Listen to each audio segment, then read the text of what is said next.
one single Minecraft enchantment, which is essential no matter what piece of gear it's on. It's mended. Oh wait. No matter what piece of gear they are on, it's unbreaking and of course mending. Unlike unbreaking though, mending is basically essential and its value is unmatched when compared to other enchantments, except for Feather Falling. Goddamn kinetic energy. Is it too overpowered or unbalanced? Play as an infinite resource. It is such a powerful enchantment, far too easy to come by, to the point that any player can now get unlimited access to them in mere hours. Nope, that's fair. Before mending existed back in the old days of Minecraft, before anvils and before most of my viewers were born, tools either had to be repaired in the crafting table or inventory like so. Notch originally planned to add a repair. Honestly, it doesn't matter, even if we didn't have mending. Like, what's it called? We could literally just, like go to my, right now, I could literally just go to my villager, get an Unbreaking 3 book, Breaking 3 book, Efficiency 5, and Fortune or Silk Touch. And I'm breaking Efficiency, Fortune, and yeah. Even if I didn't have mending. But enchanted tools are also able to be repaired without losing their enchants. That being said, even with all the resources and experience in the world, once you repair the tool or piece of armor a certain number of times, it would become too expensive. The cap of XP on anvils is 40 levels, so after repairing an item 6 times, it is no longer able to be repaired ever again. That means that that's what I hate, dude. That sucks. Or weapon could truly last forever. More importantly though, also unlike modern day Minecraft with mending, each time you repaired an item, it would also cost you resources, specifically diamonds. And this is how it remained for quite a few years. Players understood that no tool lasted forever, and that they needed to expend resources each time to fix them. This would all change in the infamous 1.9 released in 2015. Wait a second though, 100,000. So why don't you help mend that by gently enchanting me with a press of the subscribe button? Damn, I'm really reaching here.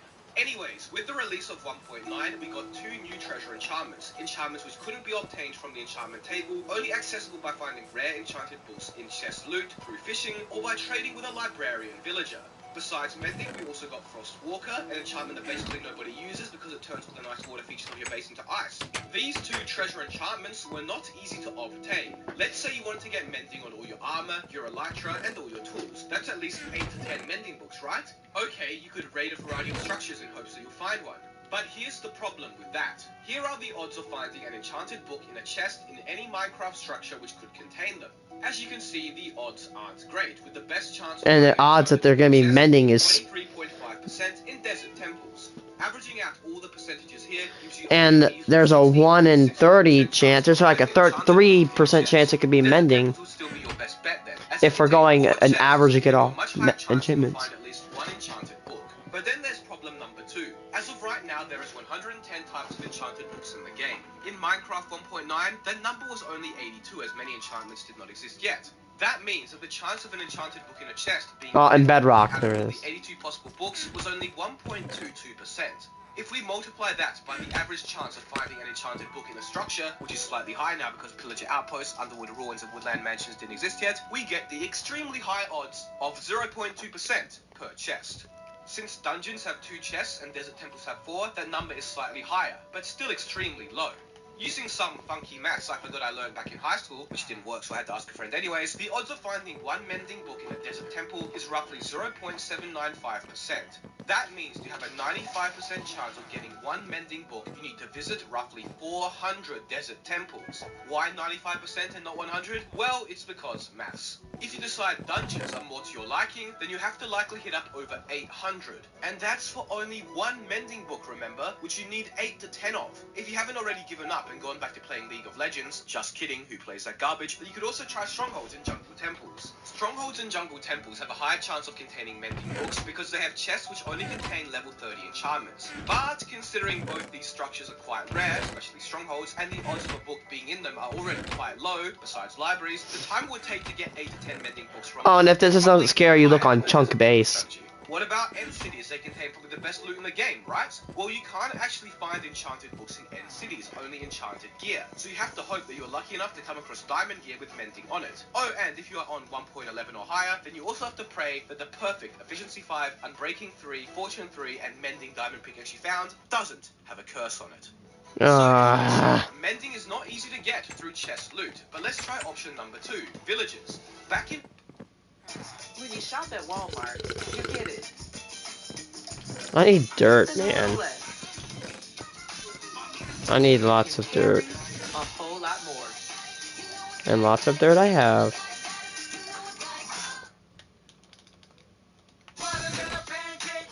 I just want... Okay, speaking of pizza, I really want to try the Stranger Things pizza. If they have a cheese one, the Surfer Boys pizza, I got it. It looks so good. It looks so good. That's right, you couldn't just change their employment status by destroying their workbench. Yes.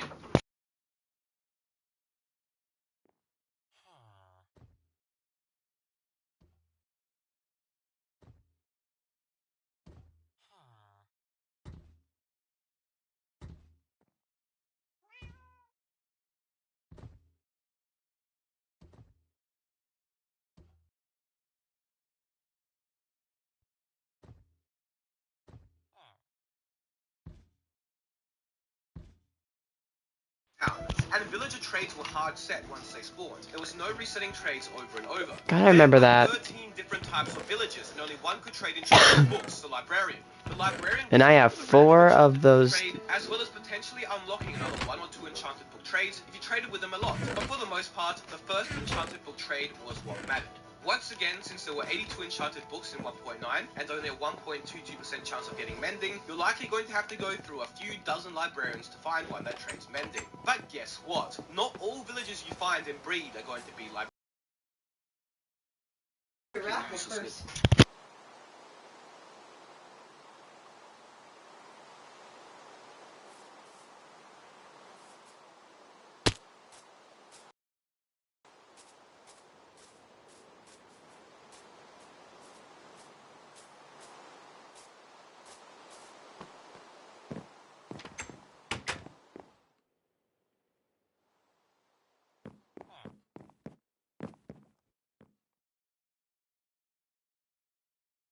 Getting mending from villagers takes a really long time. Back in 1.13, I had an SMP with friends, and we went months before one of my friends was out exploring 10,000 blocks away and happened to find a librarian that traded mending. This was so rare that we all immediately dropped what we were doing, painstakingly transported the villager to the nether, broke multiple bedrock utilizing glitches to access the nether roof, minecarted the villager up there, and boated him roughly 1,500 blocks so that we could teleport him back into the overworld at my base. I then sold access to that villager for 32 diamonds, just because I knew how desperate my other friends would be to get mending. And it would be many more months until by chance my friend finally bred a villager that traded mending. Finally, there's fishing, which I guess you could just AFK so it cancels out all the time investment, but it would still take a very long time. And unlike the villagers, it's not a consistent method of getting mending. Plus, lots of people consider it unfair, and it's sort of a grey area, so I wouldn't really consider it a proper method. So yeah, mending was no bane of arthropods you threw out and let despawn, disgusted at the fact that the game even made you touch such a useless thing. Mending was rare and extremely valuable. So, if mending was so challenging to get, surely mending. it wasn't OP, right? Well, that was true until it wasn't. I have to admit something. I saw someone who sinned once, and it was a bad one. It was horrible. Someone said that mending the enchantment was bad because it stole your XP. Like, I really want to know what type of psychedelic drug you're on, because I don't know what you're thinking. Like, do you realize hundreds and hundreds of diamonds in netherite could be saved, all for just one measly little enchantment? And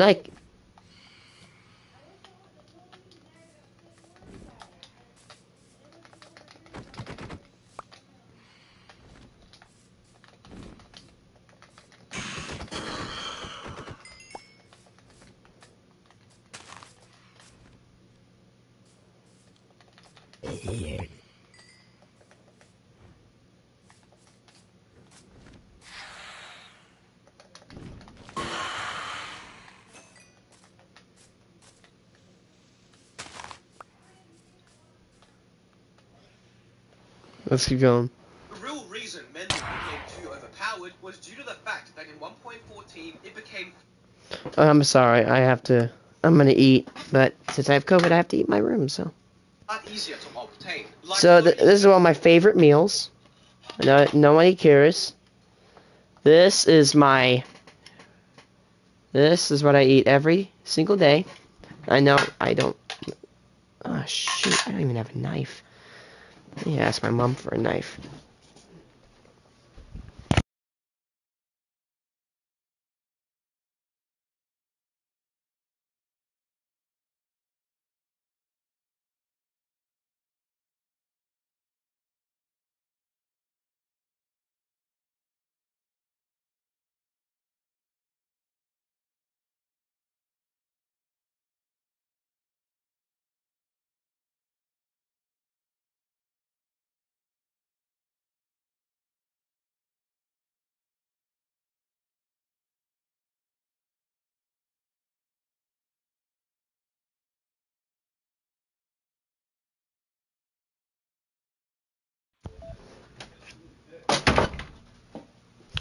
Hey. So yeah, I call them burger bites. It's a New York prime rib, salted, peppered, 8 minutes per side, 375 degrees Fahrenheit, cut into approximately 8 pieces. Oh shit. Is it? Is it? Uh-oh. Uh-oh. Uh-oh. Uh-oh. Uh-oh. Oh no. I'm sorry, I'm having a lunch break. I just dropped. About to open the bomb.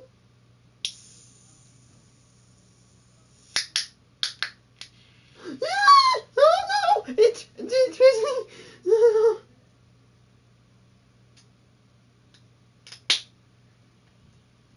Stop.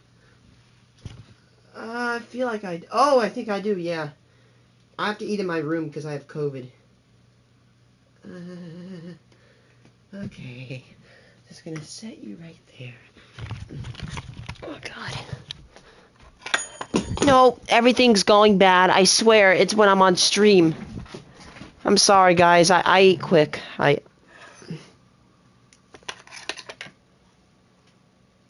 Thanks, dude. Yeah, if you don't know, I have COVID again. But don't worry. It's the second time. I'm toughing through it. My body's like, hey, yo, COVID, I saw you once. I'm gonna kick you in the butt. I last got COVID in November of last year. Yep, this is what I eat every day, guys. A day behind the camera. You can't really see it because I'll tip it all over. Burger bites. Mmm. New York prime rib. God, I love burger bites. And mashed potatoes. I am kind of better. I don't have a sore throat anymore.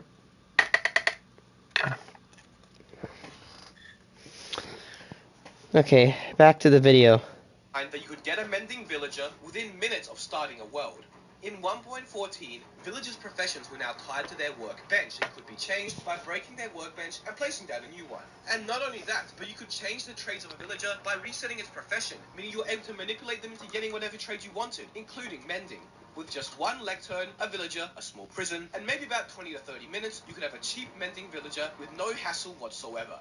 Mending went from a late game enchantment you'd have to work hard to get to something you could get long before you even beat the Ender Dragon.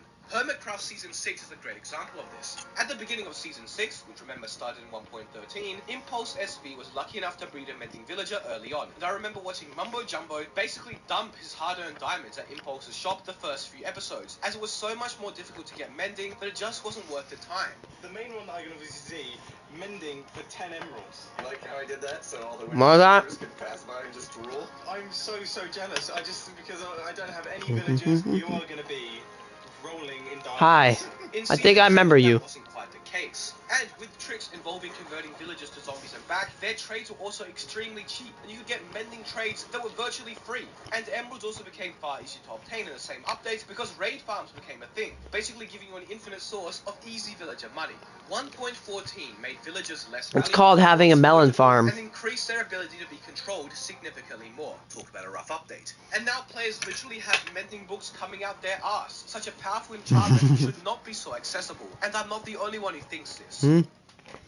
significantly more. Talk about a rough update. And now players literally have mending books coming out their arse. Such a powerful enchantment should not be Nice. so accessible. Mending books coming out their arse. Such a powerful Oh, sorry. enchantment I think my name's a great enchantment and not.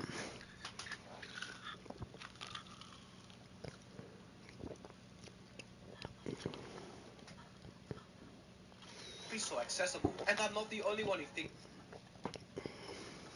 this. So how can we fix this problem then? Well, the easy way to rebalance mending is to make it harder to come by. This could be accomplished by reverting back to the pre-1.14 methods of getting mending, but making treasure enchantments generate with greater consistency in specific structures or chests. For example, buried treasure, the new chests in ancient cities, or even raw and nether portals could be given a 25 to 50% chance of containing a treasure enchantment, making the odds of finding mending from exploring a world significantly higher. The other method of balancing it is to change how it works to account for its newfound commonality. Instead of repairing an item, mending could prevent an item from being destroyed when it loses all its durability, similar to what happened. What's it called? I think that's fair. Like, what's it called? Mending is fair. Because if you have mending on a tool, it's still gonna break. You just have to. In fact, I think it's fair on this because if you have to fix your tool, you don't level up. I think that's why it's fair. XP is real valued. It's like, hey, you could level up or you could fix your tool.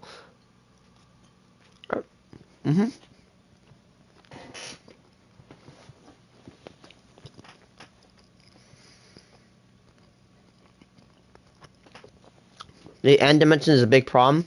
It is. New Astapro, steroid-free allergy relief that starts working. God. In 30 minutes. Just look at Luke the Noble's end. He would rather survive in the nether than the end. The end needs to be retweaked. Like, what do you got? You can't even. You can literally get to the overworld in the nether. First, you gotta like cut down trees, get pickaxes. Actually, it's way too long. Yeah, doing that because you know the nether's that complicated. But the end, like, just there's nothing. I just had my hair blown out into a bouffant to match the creamy center of my drumstick. How do I know if I'm beautiful? I asked. But there was no one to answer. Another day, another drumstick. The end. It's the common goal every Minecraft. There needs to be like a new ore like netherite, but it needs to be more rare, more powerful. First added way back in 2011, the end has now been in the game for. Now, this actually brings up an interesting argument about boss loot. I think, like, for Terraria, boss loot is amazing because you can use it to create the best weapon in the game, the Zenith, and that is a reward for all your hard work. Now, I think Elytras are one of the best things in the game. I barely use them in survival, but I had these kind people in that other world give me an Elytra, and I'm really thankful for that, which I don't play at World anymore because it's kind of like a single player. The guy literally made his world single player. Give me a second, I'm gonna eat.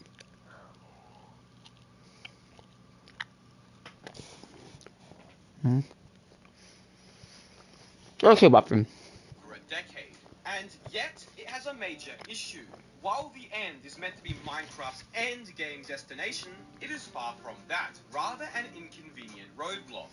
It's meant to be a challenging location to get to, and a challenging dimension to conquer, and yet it is neither. For most people. Oh crap. Oh no, island's not gonna work here. I don't think the island's not even built. Wait, where'd you go? These days, the end is boring, doesn't have any interesting content, and lacks any interesting features past face value. But worst of all, it's seemingly being ignored by Mojang. Today we talk about the big problem Minecraft's end dimension has and how it could be fixed. So, let's get to it.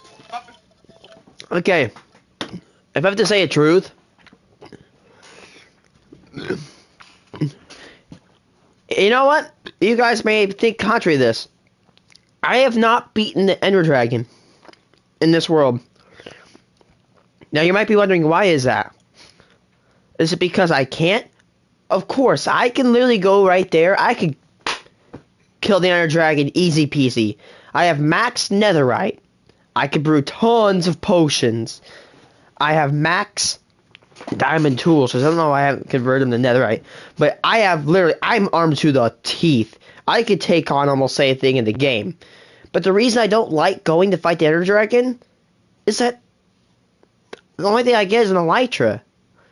The end is just boring. Why would I want to go to the end? The nether, yeah, you got all these biomes. Excuse me. You got like netherite, tons of gold, nether quartz, blaze rods, wither skulls. The end, the only thing that is the highest priority is an elytra and dragon egg. Like, come on, man. It's kind of boring. This video is sponsored by the subscribe button. As we are nearing 300,000 subscribers, I decided to graciously accept the sponsorship from that big red button us YouTubers can't stop talking about. Unfortunately though, I'm not getting paid for this sponsorship, so it would mean a lot to me if you could click it for me. No pressure. The End was added to the game in Minecraft's full release, 1.0.0, released November the 18th, 2011. The End was in concept form for a while, and a few months before its release in Minecraft Beta 1.6, there existed a special developer-only Minecraft version which featured a new sky dimension. Aether This dimension? Sky dimension has floating terrain, similar to what the original Aether mod looked like. This idea was scrapped, however, in favor of The End. Throughout 2011 to late 2015, The End received very minimal updates, and its simple floating I remember back then when I joined on Java, and then the islands were not, the pillars were not even in a circle, spread around. In fact, during this whole time period, the only notable update to The End was the sky getting slightly lighter. In February of 2016, one of Minecraft's most controversial updates to date was released, the Combat Update, or Minecraft 1.9. While this update was named after its combat changes, The End also got a nice update, making the dragon fight harder by adding cages around end crystals, giving the Ender Dragon an alternate attack, being Dragon's Breath, and changing how the dragon moved. Furthermore, the other 59-odd million blocks of empty space were finally put to good use, generating floating islands with occasional end cities, a new structure which could contain valuable loot. Overall, it was a relatively content-rich update for the time. However, since then, The End has been ignored, with basically no changes for the past 5 years. And worst of all, there isn't even a publicly planned End update, 1.19 being the World update, meaning it could be over 2 years before we finally see any changes to The End. Let's not get ahead of ourselves though. Now it says what's wrong. What's wrong with the End dimension? Well, get ready. It's barren. Through this. First of all, when you think of Minecraft's other dimensions, the overworld and the nether, you likely picture a variety of blocks and a variety of colors. I don't even need to explain the overworld, but the nether has reds, oranges, blacks, browns, blues, greens, and likely much more. But the End has black, white or cream, and purple. That's it. An entire Minecraft dimension made up of only 3 colors. It just gets really boring really fast. There needs to be more variation in color. Even the Nether pre-Nether update had more colors than the End. It really is lackluster. I agree. The nether needs a... Pizza, pizza. Thanks to Chase and that's a problem. since there's zero overdrive. I mean, I like to play Minecraft as casual. Like, I don't like defeating the Ender Dragon because I can't. I don't like defeating the Ender Dragon because I don't want to. I don't see anything. 2 things I really want in Minecraft to do is 1. You see that down there? They need to fix world size. They need to make it compact. I literally had a 99 megabyte world on my iPad go down to like a 20 megabyte world. It compacted. There needs to be a way for worlds to be smaller without changing gameplay. Or there needs to be a cap to the world. You need to be able to like make a border to your world. The problem with the End is its purpose. Let's list all of the reasons to go to the End. First of all, it's to Kill the Ender Dragon, get an elytra, get chorus fruit. Alright, cool. Second of all, Get it's to visit End cities to get and shulker items. boxes. Third of all, it's to kill Endermen and Shulkers to get Ender Pearls, and of course Shulker Shells for Shulker Boxes, which you can never But get. also, at the same time, you can actually just... I could trade a melon, get an emerald, use an emerald, and buy an ender pearl. Seriously, these things are all over my base, and I'm constantly running out. So that's 3 major reasons to go to the End, right? Well, now let's assume you've beat the dragon already, and done your End visit once, which can easily be accomplished within only a few days of beginning a new world. What reason do you now have to go back to the End? Let's list them off again. Reason 1. To set up an Enderman XP farm, which is a one-time build. Reason 2, to raid end cities again, this time with an elytra, meaning you're likely going to zoom around them, especially if you use end city finding programs such as Chunk Base. Reason 3, yeah, that's it. You now only have 2 reasons to visit the end again. Alright, by this point you're likely a couple weeks into your world. You've got max netherite gear, a sizable base in construction, and a decent amount of farms. Now what reason do you have to go to the end? You can visit it very briefly just to get XP to fix your gear, and even then, by this point, you may already have built a bigger and better XP farm in the Nether or Overworld. And the only other reason you would likely visit the end is for shulker boxes. By this point, end city loot is useless to you. No, I don't want to spend half an hour raiding end cities only to find a Curse of Vanishing Iron Shovel, thanks. You already would have multiple... And plus, it took 2 days to get an entire quarter of my base of villagers. That means within this week, I could have, get this, 136 villagers. Where am I going? That means that in a very short amount of time, in only a short amount of time, I could begin manufacturing God Diamond armor. I could just snap my fingers and I can make diamond armor. In fact, I'm probably going to make a stash of it. So, what is there? The village, I mean, oh no, ban the villagers. No, don't ban the villagers. Don't nerf them. The villagers allow us to manufacture unlimited God armor. What's the whole point of the 1.9 update? I don't, one simple thing, make shulkers respawn. Shulkers do not respawn. If you make them respawn, people would probably go back to farm them. They likely have unbreaking and mending, meaning you don't need to go to get elytras anymore either. That means the only reason to ever go to the end, besides using an XP farm, if you have one that is to kill shulkers to get shulker boxes. And this is a very rare reason to head to the end, and it's something you won't end up doing often. Just look at how rare Mumbo Jumbo's end-busting streams on Hermitcraft are. That means that the total time you spend in the end, when in your survival world, would likely be below 5%. I wouldn't be surprised if it even goes below 1%. There is no longer any reason to return to the end, which is meant to be the game's end destination. Ironic, isn't it? Now, before I get some certain comments, I know everybody doesn't play the game the same, and some players may decide to build their base in the end and live there. But what I'm trying to say is that for the average player, the end quickly becomes a dimension which they rarely visit. Just compare it to the Nether.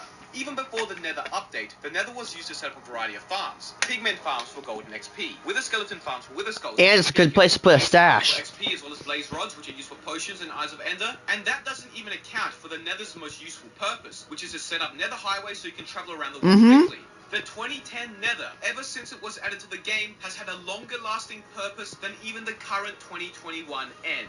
That's just not good enough. And if you don't believe me when I say the end is useless, SMP servers often reset the end multiple times. Hermitcraft does it, and so do many large public servers. Servers rarely ever reset the overworld or Nether just by themselves. That should really show how little use it has. But enough complaining. How about we actually try to fix the end? Hey, it's your dry skin. Every day we lose ceramide. I miss that feature. I remember when you could actually reset the end and the Nether. I would reset the end many times because I don't really like exploring it. First of all, elytras. They're basically the #1 reason every player goes to the end, and yet they don't get much more interesting than when you first get them. There are no enchants which change how they function, besides durability. I suggest that we add 3 new end ores, or gems. A red one, blue one, and green one, which can be named whatever. These gems can be found scarcely on the corners of end islands, and maybe even within them. Their rarity can be similar to diamond ore, or ancient debris, and they can be fortuned as they are gem-like. Anyways, these gems can be embedded or combined with elytras in the smithing table. A total of 3 gems can be embedded into an elytra, and maybe they could visually look something like this, although I'm sure if they were added they would look significantly better than my poor Photoshop skills. Each gem would upgrade the elytra in a specific way. Green gems would make the elytra more agile. You lose less speed when suddenly changing direction, as well as moving up or down, and can turn more sharply around corners. Blue gems make the elytra faster. Maybe this could be done by increasing its maximum speed, or increasing its acceleration. Lots of possibilities here. Red gems enable the elytra to deal damage through taking off and landing. Upon taking off or landing, the elytra will be able to damage mobs within a small radius of it, as if it was using a gust of wind to attack. The closer the mob is to the player, the more damage is done. And no, unlike Sweeping Edge, this wouldn't do damage to pets or other passive mobs. As I mentioned, an elytra can be embedded with 3 gems total, which can stack, and you can pick and choose which to use based on how you play.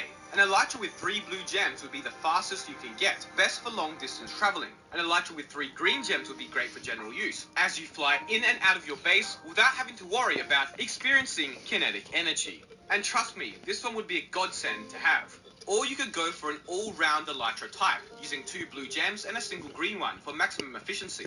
The addition of gems would not only encourage players to revisit the end and search for them, but would also encourage players to collect and use multiple elytras, so you can have an elytra for combat, damage, and everyday use. So what else can we do with elytras then?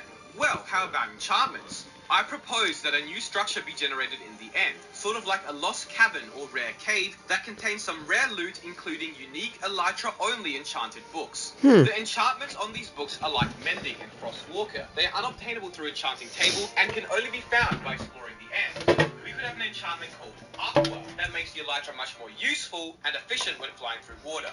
Maybe an enchantment called Penetrate that makes it so elytras do damage to mobs upon the player flying and colliding into them. That would be fun to use. Or maybe there can even be a rare enchantment which makes it so elytras can have a 4th gem slot. Even better, why not make it so this enchanted book can only be found in another structure guarded by a mini-boss? What kind of mini-boss? Well, how about we finally put the giants to good use? Mojang experimented with bringing them back not too long ago, likely deciding against it because of their difficulty pathfinding around the overworld due to their size. But in the end, where there is an abundance of space, a rare structure or biome where only giants can spawn and rare enchantments can be found would certainly make it much more interesting. The biome can be as rare as Mushroom Islands, for example. And since we're on the topic of new end structures and biomes, let's really make these bleak end islands more bearable. There's a great data pack I've been using in this video called Nullscape, which completely overhauls end island generation, adding new biomes, new structures, and more. This biome is called Draconic Boneyard, which looks like the remains of a previous Ender Dragon fight. There is also Shadowlands, where you can always hear the scary ambience, and Crystal Crags, which really liven up the end. There are a lot of unique and cool biomes in this starter pack, and what's best is that they still fit the end's desolate and empty feel. Another direction end biomes could go in is with more colourful and extraterrestrial biomes, giving off a more unknown new planet vibe. This data pack is called Far End, and it makes the end seem so much more colourful and full of life. New biomes and trees found in the Amethyst Forest are still faithful to the end's colour palette, while making it seem so much more alive. Here's another biome called End Wilds, which makes the end seem overgrown and infested, as if a plant-like corruption is invading. Furthermore, Flesh Tundra features lots of red, as if a flesh-eating bacteria had corrupted the landscape around, killing everything in sight and soiling the ground with blood. Both of these data packs use only vanilla blocks and features, and both display interesting directions an end update could go in. Newer end structures should also be added. First of all, end villages. These villages can trade end-related goods such as chorus fruit, purpur blocks, end rods, and more, and can have unique crops that only can be found in the end, similar to netherwort in the nether. Let's also add these unique floating altars as another structure, similar to ruined nether portals, except they are like ruined end portals. They contain a new type of slower spreading end water, which is darker in color and looks similar to the end sky. This end water could maybe teleport mobs which touch it, and you could link up the water and teleport any entity which enters it to another nearby end water source block. Maybe a rare cave can also be added, containing many of the new gems in high density, similar to how mesas contain far more gold. New end mobs would be nice as well, as currently we only have 3, Enderman, Shulkers, and the Dragon. Once the dragon is dead, that only leaves 2 mobs, with the only other end-related mob, Endermites, having to be spawned manually. And no, Mojang, don't even consider bringing the Phantom back to the end. Maybe consider... Wait, it was actually in the end? I honestly don't know how to go about adding new end mobs, as the current ones have a unique mechanic, being able to teleport, meaning new additions may be hard to balance. I could go on and on with these suggestions as well. I want to make it clear that I don't hate Mojang or think their update decisions are bad. It's just that with 1.19 already announced, it could be well over a year and a half until we ever see an end update. And I, along with many others, want one so badly. Let me know what you think of my suggestions in the comments, especially the Elytra gems. I'm actually quite proud of coming up with them. Be sure to subscribe so we can get to 300k as soon as possible, join my Discord, follow my Twitter. Thank you all so much for watching. I agree, the end is just mediocre at best. The only thing the end serves, like, one of the only big things that in building our XP farms and stashes, because the end is really hard to get to.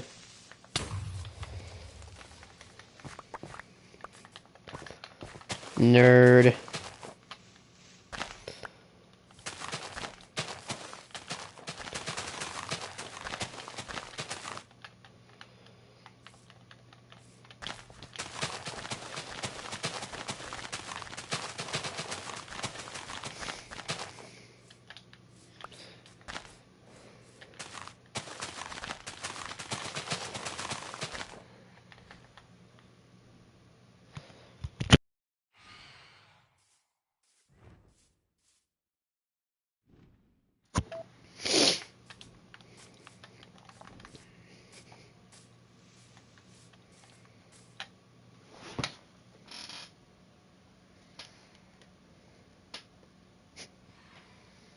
Minecraft's forgotten features.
Got him.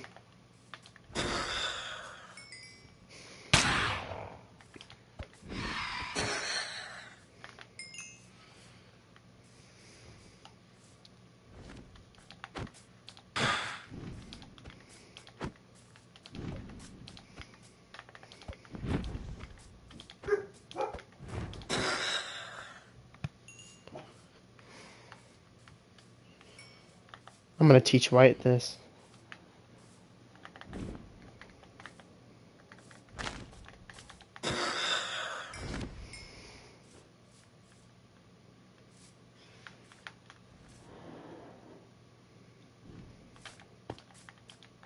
Dude, this is so easy! Da-dun-dun-dun-dun, da-dun-dun. Man, you can farm the hell out of these guys, too!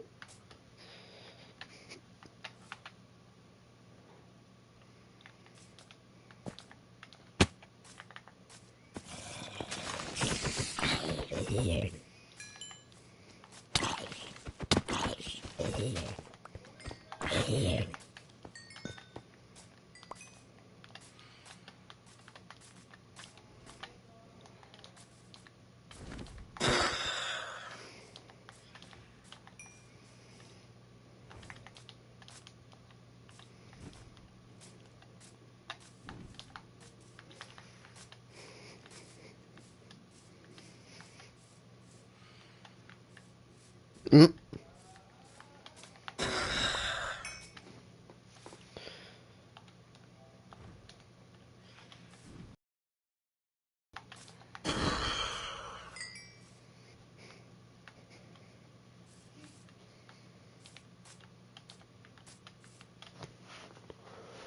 I'm smart.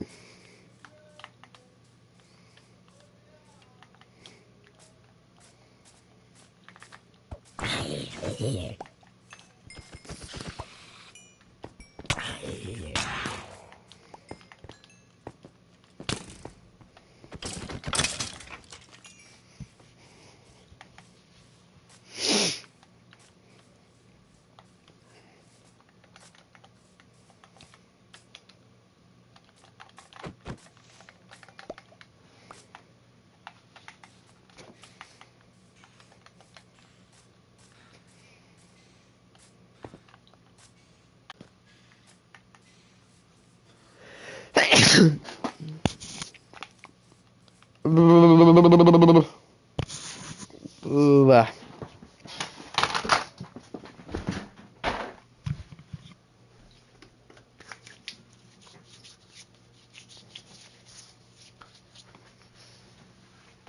Easy peasy, I scrape my kneesy. Easy peasy, I scrape my kneesy. Easy peasy, I scrape my kneesy. Oh wow, I have a new sub. Hey. The end. It's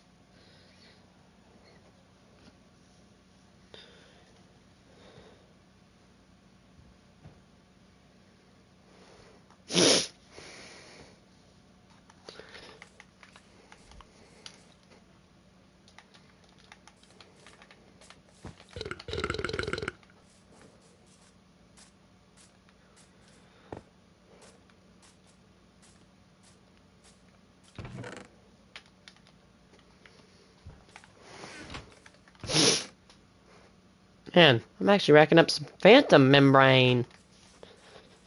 I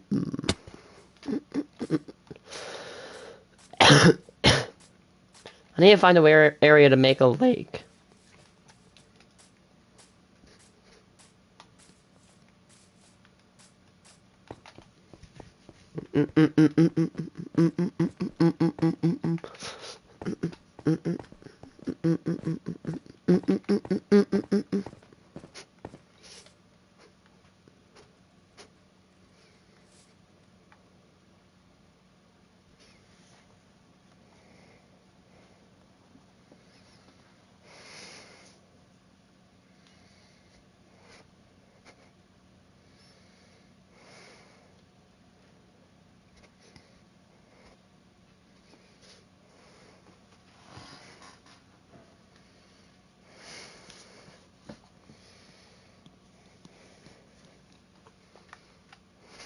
Maybe I can make a lake up here.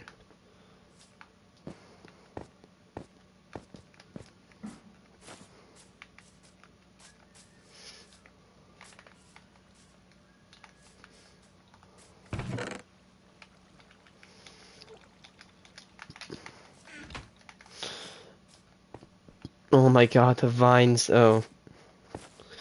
This is not supposed to be pretty. It's an ugly looking contraption. This is what I like to call the mangrove cage. The mangrove cage is a device that I made to farm mangroves. Let's see, the stem should... Looks like the stem could be right here.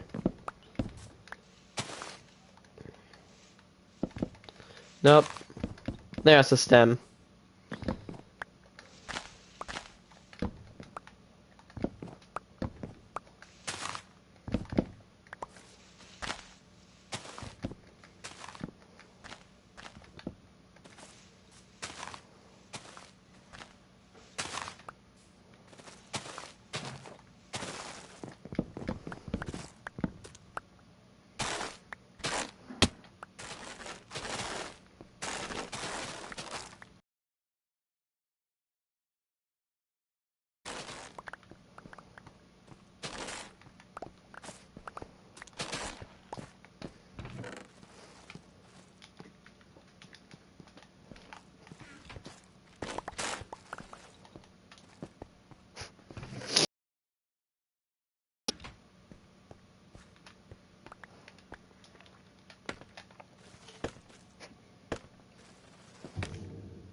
Hmm.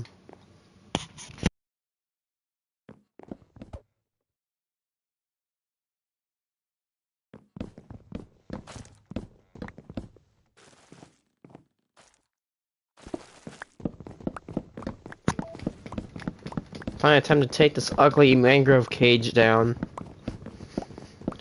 You can tell by the way it's built, it's not really meant to last forever. It was built to be disassembled.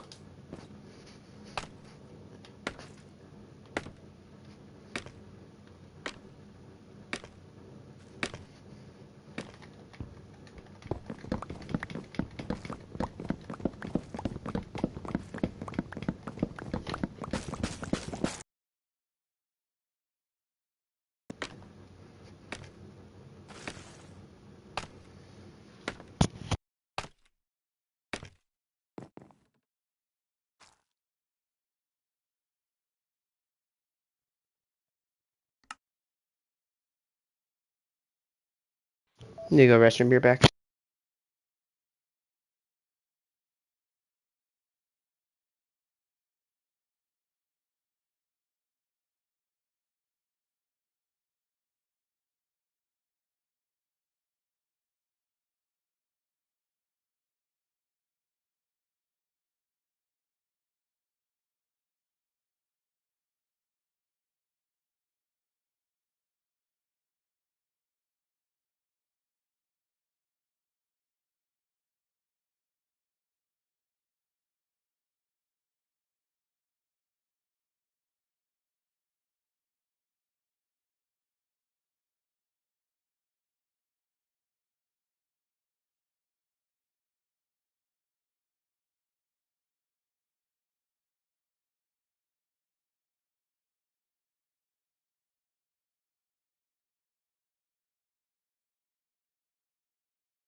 If you don't know what shirt I'm wearing, it's a Hawkins shirt from Stranger Things. 1986 Tigers.